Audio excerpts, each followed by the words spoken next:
Power to the truth. This is Peter S. Lopez, Acapita de Aztlan, transmitting to you from Sacramento, California. I want to entitle this video, as I think now, The Tragedy of Trump. As you should know by now,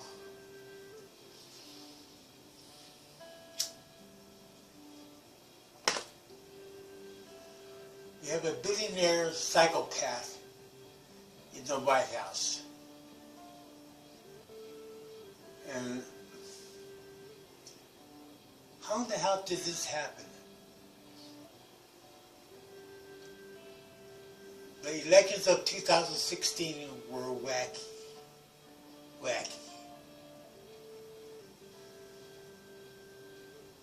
Most of the time along the way I supported Jill Stein and the Green Party. Then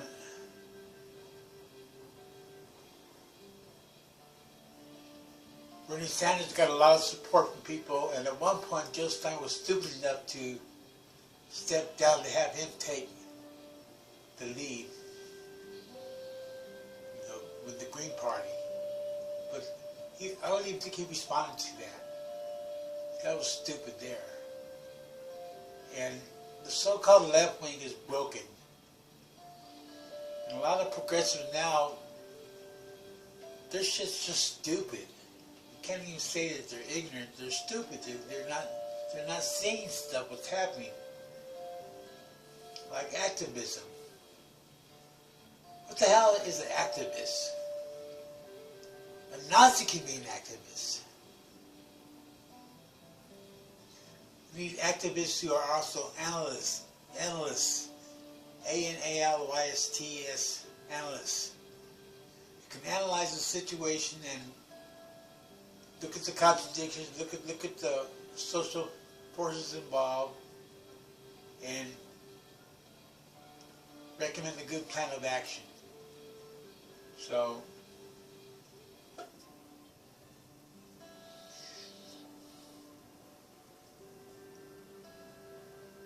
shit got wacky when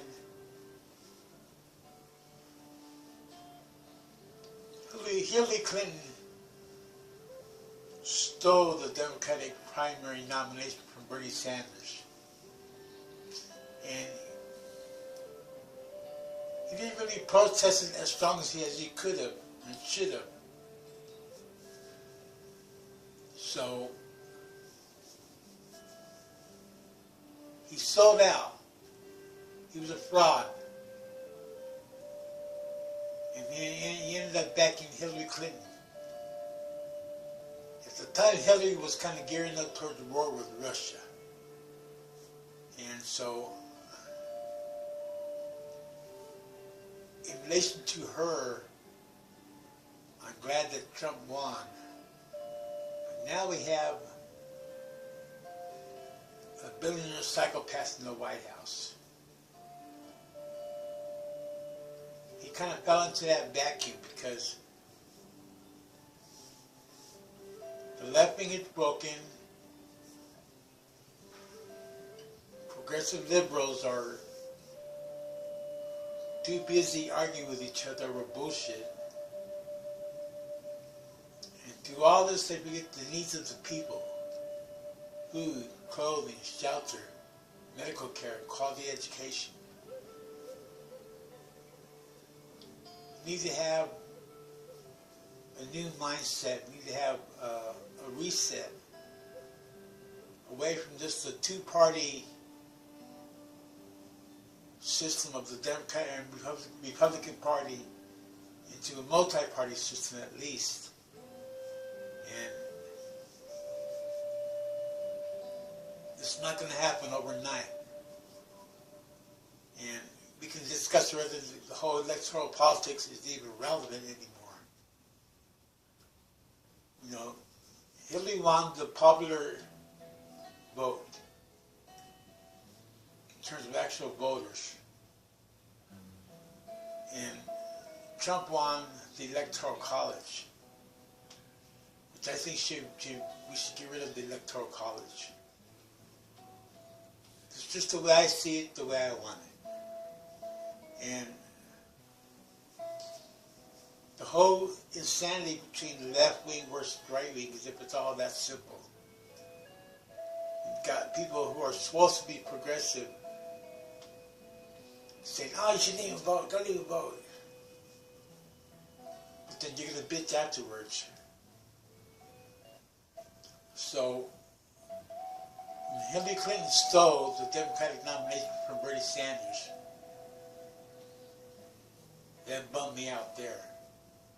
I think Sonia said that the New York Times had an article where she had like a 93% chance that she was going to win. New York Times. So,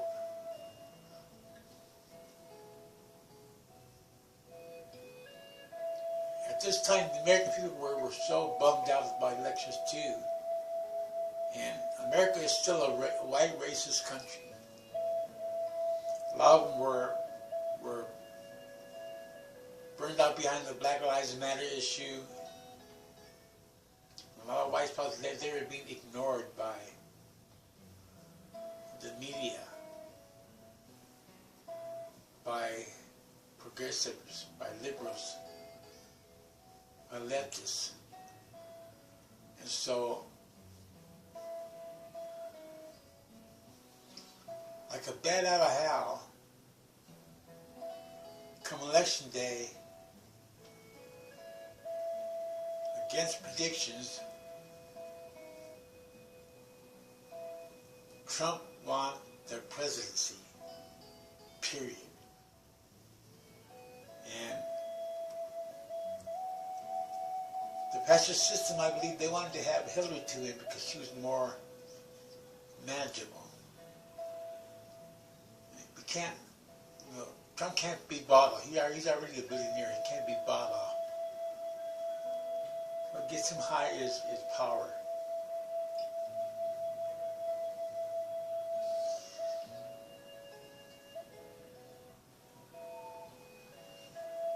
So, between the Democratic Party being corrupt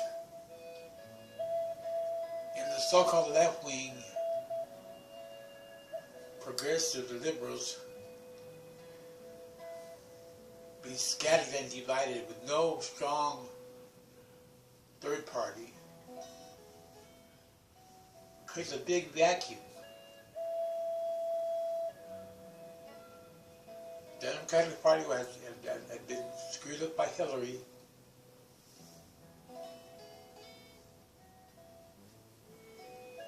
And Trump won. He filled that vacuum. It says somewhere where nature abhors a vacuum. Nature abhors a vacuum. So, Trump was elected. That's a fact, F-A-C-T. So, as a rule, many things have a positive and a negative. The positive here is that so-called progressives need to examine themselves, where they screwed up, what they should have done, including basic voter registration, including deciding whether do we get involved in electoral politics or not? I think we should as a tactic, not as an overall strategy, but as a tactic. Remember, after Occupy Wall Street failed, then the Tea Party became a lot stronger. So we need to use electoral politics as a springboard to help educate the people, to help connect with them, to help raise consciousness in a revolutionary direction. To me, we all have the right to freedom of speech, even if you're wrong. To me, The only revolution that would be of any use nowadays, because we're so screwed up, would be a global revolution. And a global revolution would be a great leap forward in human evolution, the E, evolution. So we need to look at that. There's so much I want to say, yet I'm not even sure who even bothers to listen. But sometimes it's kind of like therapy for me. Sacramento is a pretty conservative town. This is the capital of California.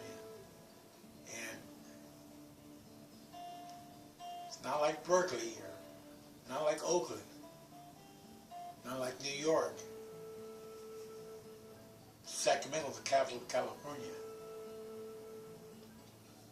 I live about a rifle shot away from the capital. So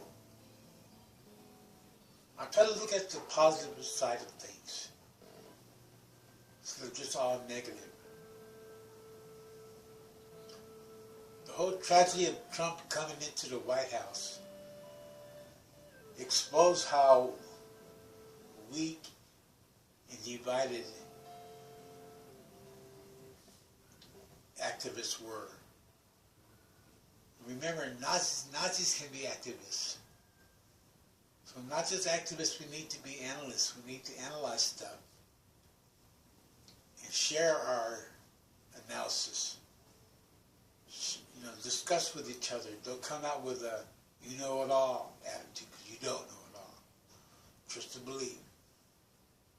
So,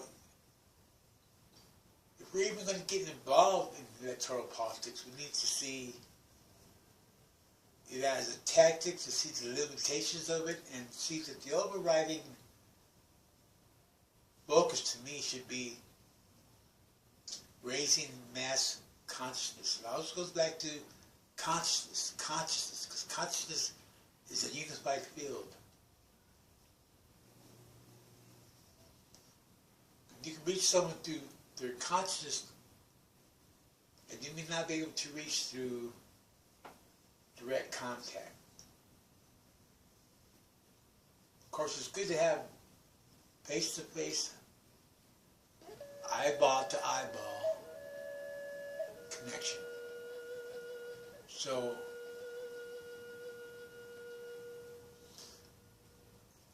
I say Trump being president now is a tragedy because it shows how screwed up America is.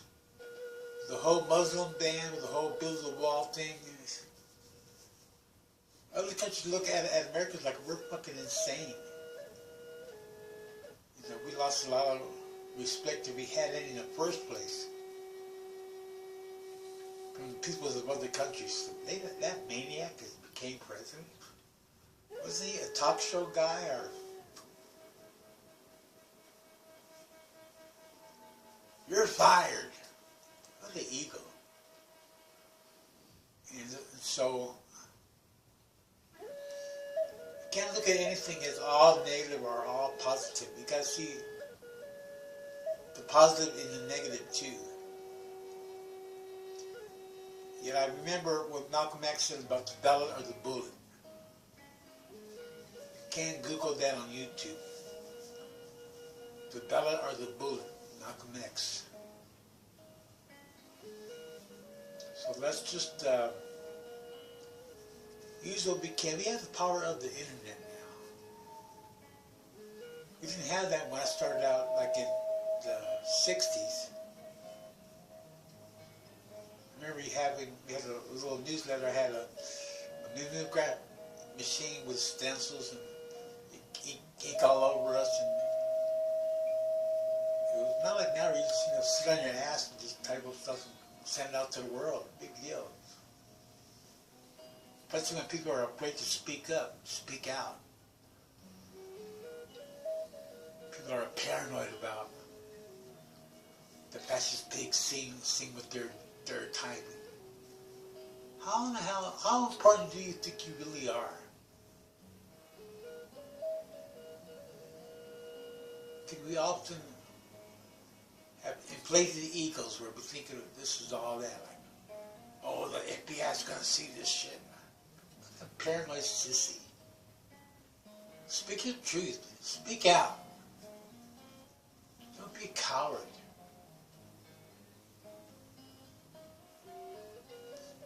Rather get locked up for telling the truth. I get locked up for being stupid. Let's see where we're at. About 15 minutes.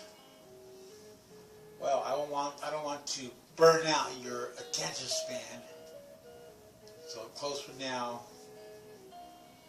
Keep sharing, keep the faith.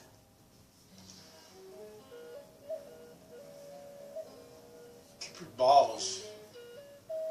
Have courage. C-O-U-R-A-G-E. We have the internet now, but do we really know how to use it? How many even know how to take care of their own computers? Well, I feel better now. Time to make me some dinner.